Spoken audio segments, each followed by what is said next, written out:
वज़ीर-ए-आज़म इमरान खान का red zone के बाहर इफ्तार के बाद एहतजाज का ऐलान। अवाम के सवालात का बराह रास्त जवाब देते हुए कहा, ज़मीर फरोशों के खिलाफ एहतजाज में खुद भी शिरकत करूँगा। MNAs को खरीद कर दूसरी हुकूमत बनाना जमहूरियत नहीं है। खरीदो फरोख्त और बैरूनी साजिश मिलाकर ये कहना कि जमहूरियत को गैर मुस्तहकम करने की कोशिश की गई है। इस तरह के हालात में अवाम को एहतजाज करना चाहिए।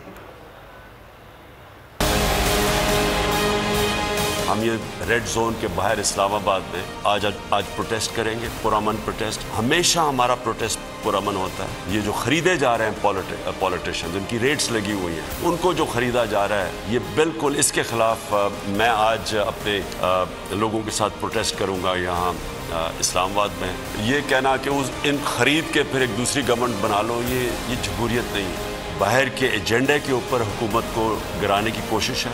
ये सारी एक जमहूरियत को डिस्क्रेडिट करना है। तो इसके ऊपर अवाम को, मैं आज सबको आपको कह रहा हूँ कि आपको प्रोटेस्ट करना चाहिए। सब्सक्राइब करें और बेल दबाएं ताकि कोई खबर रह न जाए।